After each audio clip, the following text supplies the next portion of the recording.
The Aquaman movie that came out last year in December. Oh yeah. I kind of waited a while and watched it on my. I didn't go watch it in theaters. I actually kind of watch it on my small notepad computer. Okay. And what was your opinion on it? Was it a pretty good movie? Yeah, I mean, DC wise, it's a good movie. That's why, like, people are complaining why is DC such a way where they can do uh, not not so famous character like all the like the people that are I mean the characters that are not really making a lot of or Attention. not really popular. They're doing such a good job on those characters when the main ones like Batman and Superman they can't even make a good movie about them. Yeah, right. And That's part of the like reason Justice why League kind of it took so long. It's uh, such a high bar that who can measure up to those two particular icons that have dominated the Hollywood industry for so long? Um, yeah. yeah, I'm glad that a character that wasn't as beloved got a chance to shine and it did well. Um, there are some issues I had with it. Maybe first of all, I say I'm glad you saw the movie that way. I'm not spoiling it for you, and I'm sorry if I'm spoiling it for anybody else who might be listening to this conversation. But there were some issues I had with it. One issue was the family of the Black Manta made contact or gotten communication with and relationship with the people of Atlantis. For a large part, it's my Yeah. understanding that the people of Atlantis are a bit of a rumor, secret. Yet this ex-naval United States naval family slash mercenaries knew about Atlantis. They seem to have had a long-standing relationship with them, and I wish the movie explored in more depth the relationship between the Mantis family and I should call him by his name, Ocean Master. You agree, Oh or do you yeah, understand what I'm that's referring to? yeah. I agree that they didn't really tell more story about that one because like it's kind of confusing. I mean, do they does the family know about it? Like even way back then, like in the Yeah. pirate Yeah. Was it an accident? Yeah. movies, Was it an or accidental like discovery? an accident? How they know that these are they're Atlanteans and whatever. I was expecting to see a connection between this movie and what the future might hold for the DCEU, and I saw nothing. Did you see anything No, at the end of the not credits? the same thing. Nothing. Yeah. Was Because that I this? think they're having. Oh, you're talking about like other movies that are coming out or Okay. something like that. Now, I get a question. Or did you watch it on theaters? The day it first came out, I watched it in theaters like other people did. So, can you theorize And as to why there was no look like any major plan other than Shazam in regards to the DCU? Why they didn't see anything like that at the end of the Aquaman movie? okay, well, from what I remember, they're having a hard time if they're gonna make another Superman movie and a Batman movie because Ben Affleck was getting tired of waiting for the go sign, and I guess either they're having some creative writing, they're trying to make it better, like Wonder Woman, like Aquaman, but they're having a hard time, or they're trying to find a good director for it, or something like that, because they don't want Zack Snyder or whatever, Jack Snyder, whatever his name is, the guy that did what um, Superman and Man of Steel, Batman versus Superman, and Justice League. I mean, that's the reason why they canned him when they were doing Justice League, and they changed it.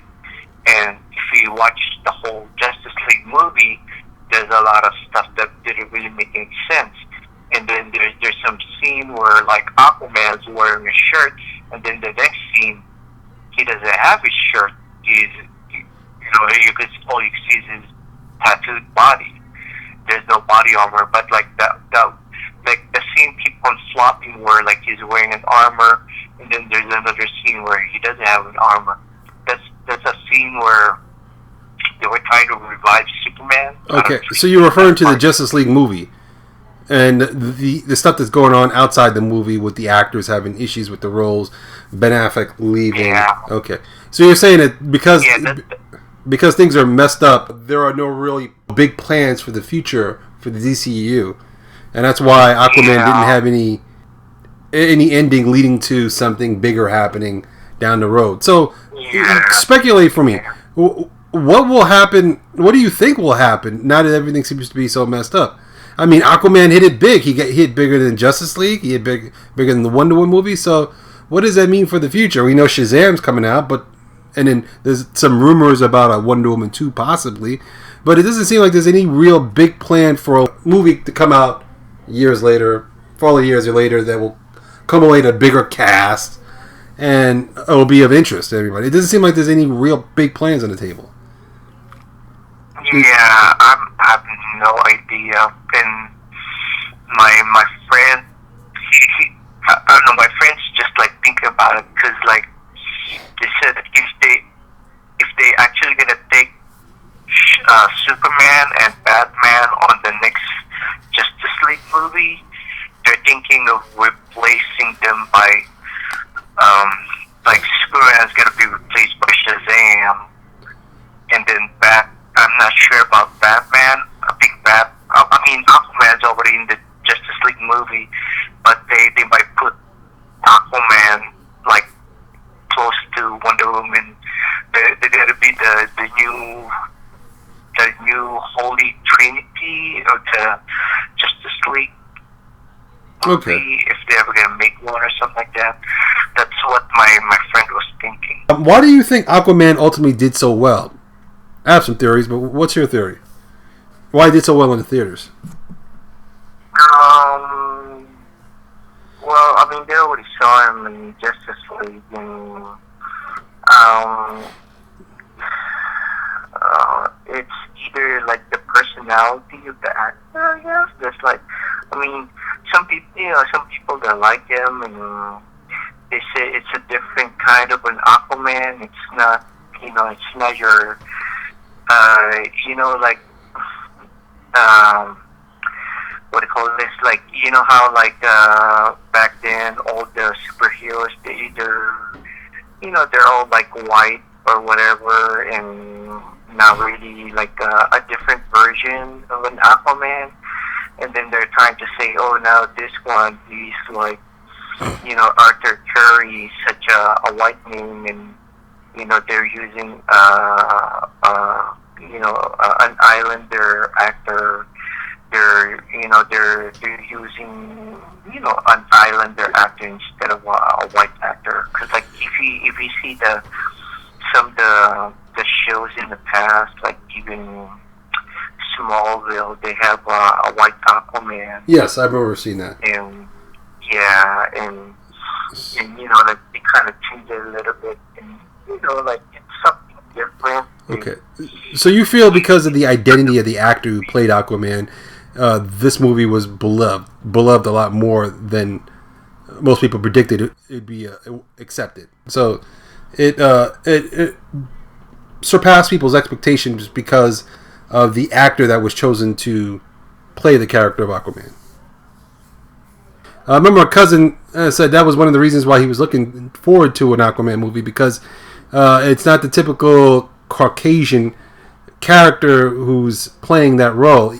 He has a hard time believing that anybody who's born near ocean or ocean water would look Caucasian. And that's not to say that my cousin or myself have anything against Caucasian people of any distinct race. It's just that for him, who grew up in beach-like areas, he never sees a white person who hangs around a lot of the beach look like the guy from Smallville who played Aquaman. He usually sees guys who look a lot more like the current actor who plays Aquaman, Jason Momoa. And so that's why he was looking forward to seeing the movie. So I guess you agree with my cousin on that issue. Anyway, Fred, I want to thank you again for taking this time to help me out with this recorded discussion. I really enjoyed it. Thanks again. Thanks again, Fred. I gotta go. Thank you. Charlie. Have a good night.